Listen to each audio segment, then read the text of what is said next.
जय श्री महाकाल। आदेश।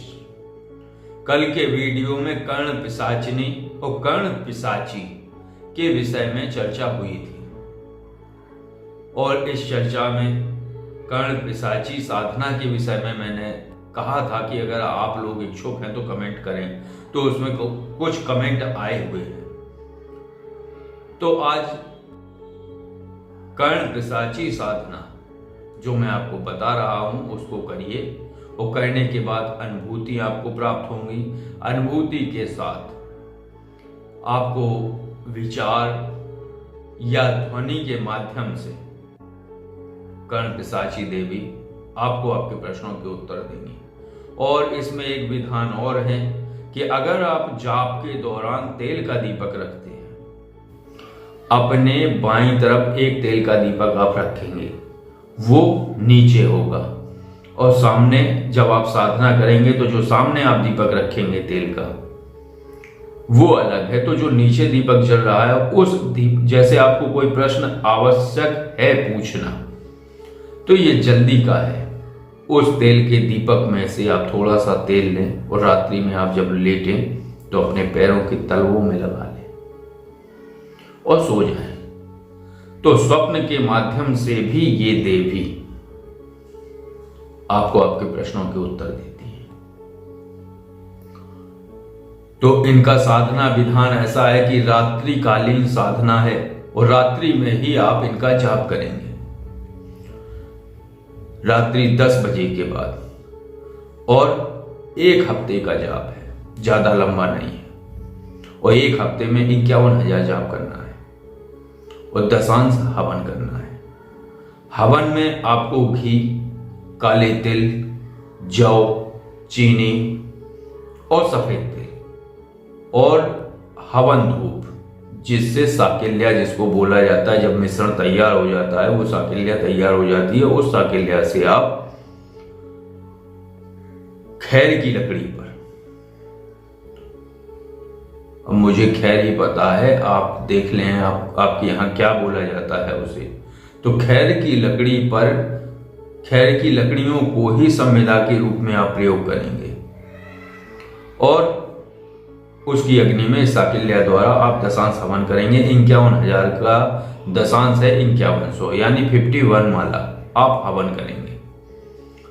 इस साधना को आपको 7 दिन में पूर्ण करना है और 7 दिन में पूर्ण करने के बाद आप इनका ध्यान रात्रि में ही कर सकते हैं। और रात्रि में ध्यान करके इनका 5 बार मंत्र बोला, आंख बंद की, और आंख बंद करने के बाद इनका आवाहन किया। आवाहन करने के बाद आप अपना प्रश्न करेंगे और आप अपना प्रश्न करने के बाद एकदम शांत हो जाइए और शांत होने पर विचार कीजिए, ध्यान कीजिए कि कौन कैसे विचार आ रहे हैं आपको,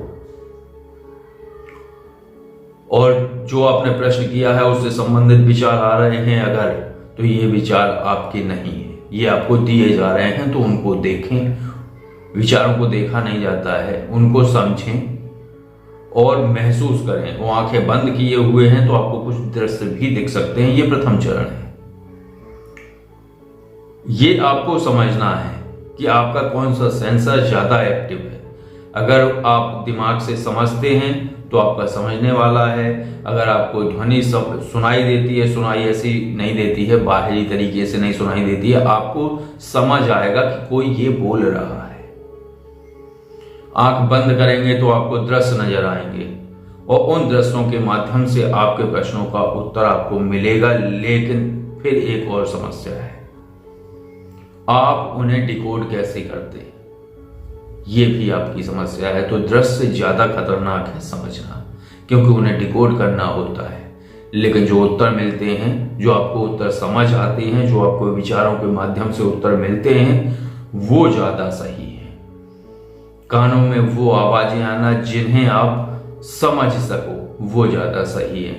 आंख बंद करके दृश्य देखना थोड़ा सा खतरनाक है अगर आप डिकोड नहीं कर पाते हैं तो ये सब बार बार आप प्रयोग करेंगे तो उन प्रयोगों से आप परिपक्व होते जाएंगे। क्योंकि मैंने सुना है,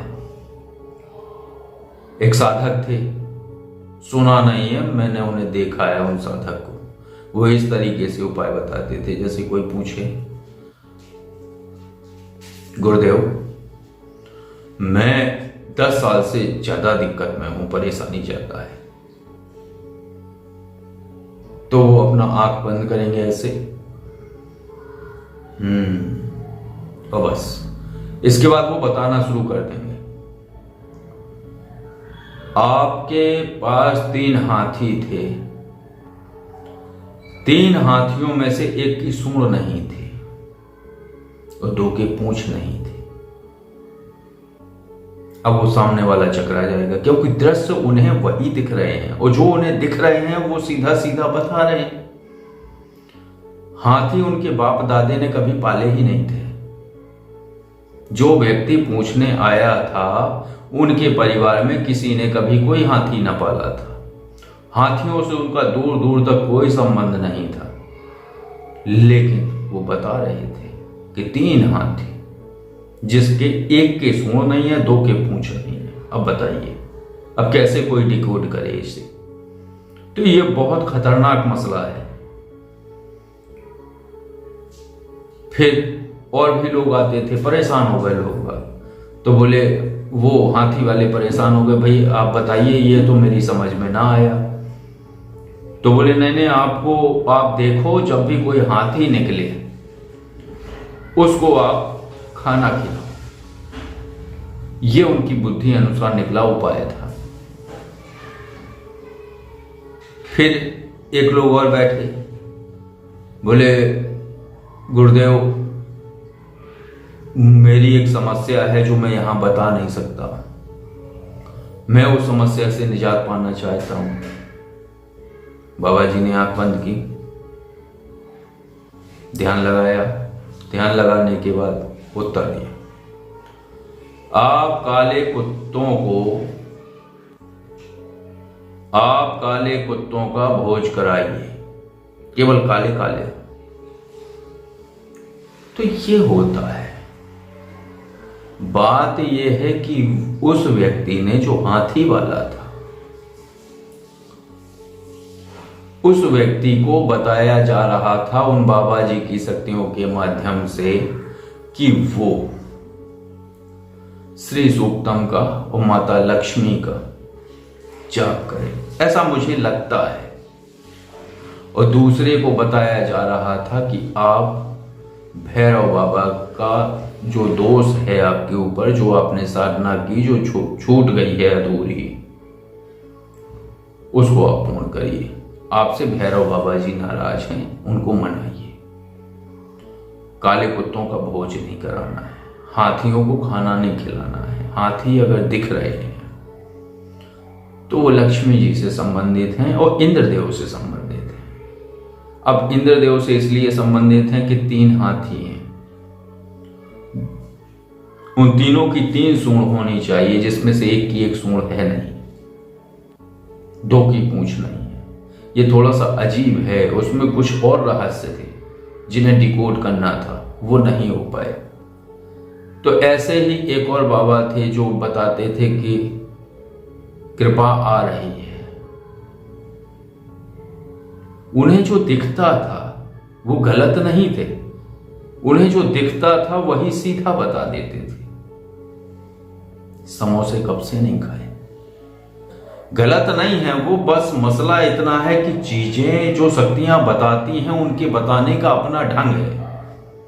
मैं खंडना नहीं कर रहा हूं, मैं बता रहा हूं कि अगर इस तरीके का इस साधना में आपको दृश्य दिखने लगे तो आप इस कैटेगरी में नहीं चले जाना, उनको डिकोड करने की कोशिश करना होगा। दृश्यों के माध्यम से आपको उत्तर आते हैं तो प्रार्थना करना कि विचारों के माध्यम से आए, एक ऐसी ध्वनि में आए जिसे आप सुन और समझ सकें। सुनने वाली ध्वनि होती ही नहीं है कोई शक्तियों की, क्योंकि वो ऐसी ध्वनि होती है जो समझी जाती है, सुनी नहीं जाती।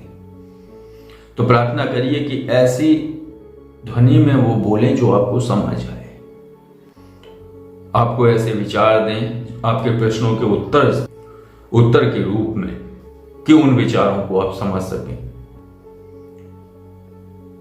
और अपने प्रश्नों का उत्तर पा सकें। तो मंत्र सुनिए आप। ओम कर्ण पिशाची में कहने कथय हूम फट स्वाहा। ओम कर्ण पिशाची में कहने कथय हूम फट स्वाहा। ये मंत्र है।